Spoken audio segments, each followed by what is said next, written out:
Hi viewers, welcome to our channel. ప్రస్తుతం మనతో పాటు టీడీపీ స్పోక్స్ పర్సన్ సూర్యదేవ లత గారిని వారితో ఒకసారి మాట్లాడదాం. మేడం నమస్కారం. మేడం నమస్తే. మేడం వల్లభనేని వంశీ ఎలక్షన్స్లో ఎక్కువ డబ్బు ఖర్చు పెట్టలేదు, పార్టీ ఫండ్స్ ఇచ్చినా కూడా దాన్ని కూడా ఆయన ఖర్చు పెట్టలేకపోయారు, ఇదంతా ఓటమి భయంతో అని చెప్పేసి వార్తలు రావడం చూస్తున్నాం. మేడం నిజంగా ఆయన ఓడిపోతారని ముందే తెలిసి ఖర్చు పెట్టలేదా, లేకుంటే ఇంకేదైనా రీజన్ అయి ఉంటుందా? మీ ఒపీనియన్ ఏంటి? అసలు ఈ వార్తలు నిజం ఉందంటారు? ఖచ్చితంగా ఓడిపోతాడు అనేది అయితే ఒక అవగాహన ఆయనకు ఉంది.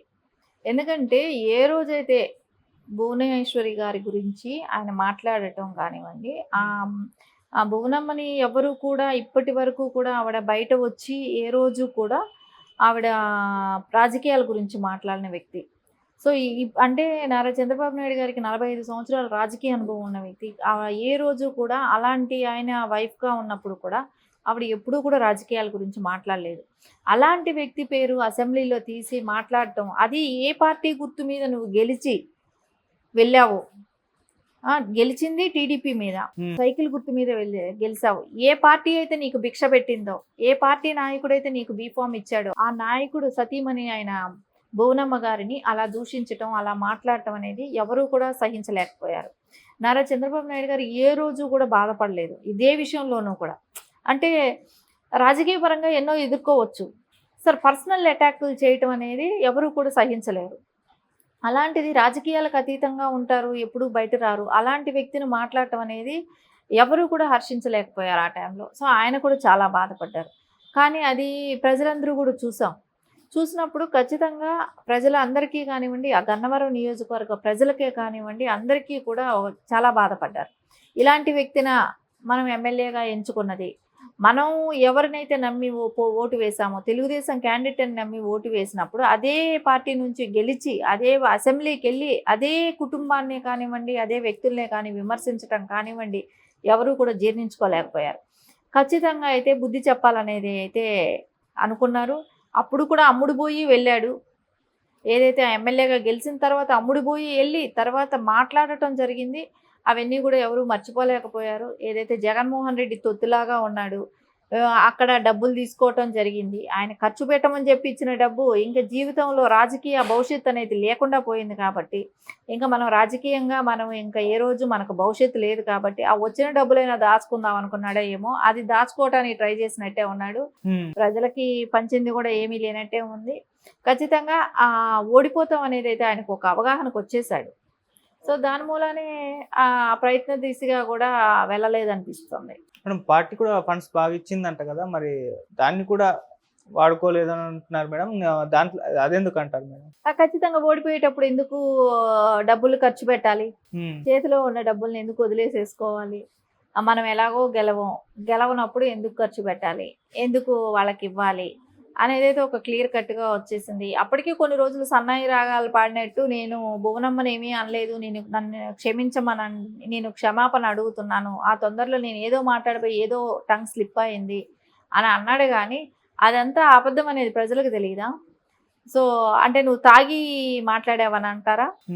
తాగుబోతులు మాట్లాడినట్ట నువ్వు మాట్లాడిన మాటకి విలువ లేదా? సో నువ్వు ఏ విధంగా రెస్పాండ్ అయ్యి మాట్లాడావు? నువ్వు మాట్లాడిన మాటలు ఏంటి? నేను ఏదో మాట్లాడిపోయి ఎలా మాట్లాడతాను? ఒక ఎమ్మెల్యే, ఒక శాసనసభ్యుడు అసెంబ్లీలో మాట్లాడేటప్పుడు నేను ఏదో మాట్లాడిపోయి ఏదో మాట్లాడాను అంటాం కరెక్ట్ కాదు కదా. అది ఏదో చిన్న మిస్టేక్ అయితే పర్లేదు, కానీ అంత పెద్ద మాటలు మాట్లాడి అంత రకంగా బాధలు పెట్టిన వ్యక్తి, అది ఎవరు సహించలేకపోయారు. అది మెయిన్ రీజన్. ఆ రీజన్ నుంచి బయట రాలేకపోయాడు. ఆయన రాజకీయ భవిష్యత్తు అనేది అక్కడికే చాప్టర్ అయిపోయింది. ఏ రోజైతే నోరు జారి నోటుకొచ్చినట్టు మాట్లాడి ఇచ్చేశాడో, ఏ ఇంటి తిన్నింటి వాసాలు లెక్క పెట్టాడో, దాంతోనే ఆయన చాప్టర్ క్లోజ్ అయిపోయినట్టే అయ్యింది. ఇంకా ఎలాగో గెలవం. సో జగన్మోహన్ రెడ్డి ఇచ్చిన డబ్బు దాచుకోవటానికి ట్రై చేశాడు, దాచుకున్నాడు. సో ప్రజలకి ఖర్చు పెట్టాల్సిందే కానీ ఎక్కడ ఖర్చు పెట్టడం లేదు కాబట్టి, సో ఖచ్చితంగా అంటే ముందే ఓడిపోతాడని ఉన్నప్పుడు ఎందుకు ఖర్చు పెడదాం అనుకున్నాడు. అంటే మనం వైసీపీ నేతలు చాలా మంది చూస్తున్నాం, ముందే హింట్ ఇచ్చేస్తున్నారు. రోజా గారిని చూసాము, వైసీపీ నేతలు నన్ను ఓడించడానికి ప్రయత్నం చేస్తున్నారని చెప్పారు. అటు అంబటి రాంబాబు రిగ్గింగ్ చేస్తున్నారు, దొంగోట్లు కుదురుతున్నారని చెప్తారు. అంటే ముందే ఓటమి అంగీకరించినట్టు వాళ్ళు సూచనలు ఇస్తున్నారు. మరి వాళ్ళు ఓటమి ఖాయమేనా, లేకుంటే ఇంకేదైనా రీజన్ తోటి చెప్తున్నారు? ఎందుకు ఇప్పుడు మనం సజ్జల గారిని చూస్తుంటే ప్రెస్ మీట్ పెట్టి అన్నీ ఏమంటున్నాడు, అన్ని వైసీపీకి వ్యతిరేకంగా జరుగుతున్నాయి అన్నాడు. అంటే వీళ్ళు గెలిచే ఆస్కారాలు ఉంటే వీళ్ళకి అన్నీ అనుకూలం ఉన్నట్టు, వీళ్ళు గెలవకపోతే అంటే రేపు పొద్దున నిందేంటి, మాకు వ్యతిరేకంగా జరుగుతున్నాయి అని చెప్పుకుంటూ, సో అందుమూలనే ఓడిపోయామని చెప్పుకోవటానికి సజ్జల లాంటి వాళ్ళే ప్రిపేర్ అయిపోయారు. ఆ రోజు ఎలక్షన్ రోజే చెప్పేసింది. ఏ రోజైతే ఎలక్షన్ జరుగుతూనే ఉంటేనే ఆ రోజే ప్రెస్ మీట్‌లో చెప్పటం, బహిరంగంగా చెప్పటం జరిగింది. ఆహ్, అనిల్ కుమార్ యాదవ్ ఆయన కూడా బయటపడటం జరిగింది. అంబాటి గారు ఇలా మనం అందరం ఎవరిని చూసుకున్నా గూడా ఇప్పుడు వల్లభనేని వంశీ కానివ్వండి, వీళ్ళందరూ గూడా ఏంటి ఖచ్చితంగా వాళ్ళు గెలవము అనేదైతే బయటపడిపోయారు కదా! హ్మ్. అంటే ఇచ్చిన డబ్బులను గూడా దాచుకొని ఖర్చు పెట్టనప్పుడే అర్థమవుతుంది. వాళ్ళు ఇంక గెలవము, ఎందుకు ఖర్చు పెట్టుకోవాలనేది ఒక ఒపీనియన్‌కొచ్చేసారు గదా! మేడం వీళ్ళు ఇలా మాట్లాడుతుంటే జగన్మోహన్ రెడ్డి గారు మనం చెప్పుకున్నాం 151కి పైగానే వస్తాయి సీట్లు అని అంటున్నారు. అంటే రేపొద్దున కౌంటింగ్ దీనిలో ఎళ్లి కూర్చునే దానికి క్యాండిడేట్‌లు కావాలి గదా! హ్మ్. సో, క్యాండిడేట్‌లు కావాలంటే వాళ్ళని ఇప్పుడే బెదరగొడితే రేపొద్దున ఎమ్మెల్యేలు అదేగే మాట్లాడి, పార్టీ అధ్యక్షుడు కూడా అలాగే మాట్లాడితే క్యాండిడేట్‌లు కూడా దొరకరు కాబట్టి ప్రతి ఒక్కళ్ళని కూడా ఇప్పుడు అనిల్ గారిని మందలిచ్చారంటారు, అంబటి గారిని మందలిచ్చారు. సో, వాళ్ళందరినీ మందలించటం అనేది ఒకళ్ళిద్దరిని చేయగలుగుతాడు. ఉన్న క్యాండిడేట్‌లన్నీ అందరిని మందలించుకుంటూ కూర్చోలేడు కాబట్టి ఒక బహిరంగంగా ఒక స్టేట్మెంట్ ఇచ్చేసేసి ఎళ్దాం అనేది. సరే అదే ఆయన ఐపాక్ టీమ్‌తో కలిసిన రోజే అది మాట్లాడాడు కాబట్టి, అది ఖచ్చితంగా ఒకవేళ నీవు గెలిసే ఆస్కారం ఉన్నప్పుడు నువ్వెందుకు ఐపాక్ టీమ్‌ని అందరిని పంపించేస్తున్నావు? వాళ్ళనెందుకు ఉంచుకోవట్లేదు? వాళ్ళ దగ్గర నువ్వసలు ఆ రోజు నువ్వు వెళ్ళటానికి, కలవటానికే ఇష్టపడని వ్యక్తివి. సో, నువ్వు బలవంతంగా ఎళ్ళావు. వాళ్ళ దగ్గర హార్డ్ డిస్క్‌లు కానివ్వండి, వాళ్ళ దగ్గర మెటీరియల్ అంతా తీసుకున్న తర్వాతే మీకు సర్టిఫికేట్‌లు రిటర్న్ ఇస్తానంటాం గానివ్వండి, ఇవన్నీ జరిగాయి గదా! ఖచ్చితంగా ఇవన్నిటికి భయపడుతున్నాడనేదే అర్థమవుతుంది గదా! ఆయనకి కూడా భయం ఉంది. ఓడిపోతున్నామనే భయం ఉంది. సో, ఇప్పుడు ఈరోజు లండన్ ఎళ్ళిపోవటానికి కూడా కారణం అదే అని అందరూ అనుకున్నట్టే గదా! ఆయనేమి ఇక్కడ ఉండట్లేదు. లండన్ ఎళ్ళిపోవాలనే ఆలోచనలోనే ఉన్నాడు కాబట్టి, అవును. ఎళ్ళిపోయాడు కూడా కాబట్టి, ఖచ్చితంగా ఓటమి భయం అనేది వైసీపీ మొత్తానికి పట్టుకుంది. ఖచ్చితంగా ఓడిపోవటం కూడా కన్ఫర్మే. అంటే మన పార్టీ నాయకుల్లో, నేతల్లో నమ్మకం అంతగా లేనట్టుగా నాకు కనిపిస్తుంది వాళ్ళు చెప్పే మాటలు వింటుంటే. మళ్ళీ ఒకవైపున దాడులు. మరి ఇటువంటి పరిస్థితుల్లో జగన్ గారు లండన్ వెళ్ళడం అనేది ఏ విధంగా చూడొచ్చంటారు మేడం? జగన్ గారు భయపడి లండన్ ఎళ్ళాడా? లేకుంటే అక్కడే ఉండిపోతాడా? తిప్పి రాడా? అనేది మటుకు ఈ 1 తారీఖు తర్వాతే తెలుస్తది. హ్మ్. నేననుకుంటాను మళ్ళా ఆయన ఎక్స్‌టెన్షన్ 10 డేస్ అడుగుతాడు. అడిగి రిజల్ట్స్‌ని బట్టి ఉంటది. యాక్చువల్లీ ఆయనకి కూతుర్లని చూడటం కోసం నేను లండన్ ఎళ్తున్నాను అన్నాడు. కానీ అక్కడ కూతుర్లను వెంటబెట్టుకొని తీసుకెళ్ళాడు. ఆల్రెడీ కూతుర్లు ఇండియాకొచ్చారు గదా!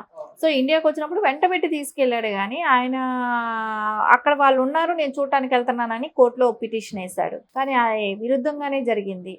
సో, ఎక్కడా గూడా ఆయన చెప్పే మాటకి, చేసే పనికి పొంతనుండదు. హ్మ్. సైకలాజికల్‌గా ఆయన ఆలోచన విధానం గూడా అలాగే ఉంటదేమో అనిపిస్తుంది. ఇంత ఖర్చు పెట్టుకొని ఈరోజు ప్రజాధనాన్ని ఇంత ఖర్చు పెట్టుకొని పేద సీఎమ్ము విదేశాలెళ్ళటం జరిగింది. అనేదైతే తేటతెల్లం అవ్వాలి కాబట్టి, ప్రజలందరికీ కూడా తెలియాల్సిన అవసరం ఉంది కాబట్టి, ఖచ్చితంగా అవన్నీ కూడా సేఫ్ ప్లేస్‌లో ఉంచాలి, సేవ్ చేయాలి. ఖచ్చితంగా రేపు పొద్దున అందరికీ బహిర్గతంగా తెలియాల్సిన అవసరం ఉంది. దేనికి ఎంతెంత వాడాడు, ఏం చేశాడు, దాని ఎనకాల తిన్నవాళ్ళెంత, ఎవరు ఏం తిన్నారనేది అన్నీ బయట రావాల్సిన అవసరం కూడా ఉంది. ఎళ్ళిపోయాడు కూడా కాబట్టి, ఖచ్చితంగా ఓటమి భయం అనేది వైసీపీ మొత్తానికి పట్టుకుంది. ఖచ్చితంగా ఓడిపోవటం కూడా కన్ఫర్మే. అంటే మన పార్టీ నాయకుల్లో, నేతల్లో నమ్మకం అంతగా లేనట్టుగా నాకు కనిపిస్తుంది వాళ్ళు చెప్పే మాటలు వింటుంటే. జగన్ గారు లండన్ వెళ్ళడం అనేది ఏ విధంగా చూడొచ్చంటారు మేడం? జగన్ గారు భయపడి లండన్ ఎళ్ళాడా? లేకుంటే అక్కడే ఉండిపోతాడా? తిప్పి రాడా? అనేది మటుకు ఈ 1 తారీఖు తర్వాతే తెలుస్తది. Okay. Thank you so much madam. Thank you.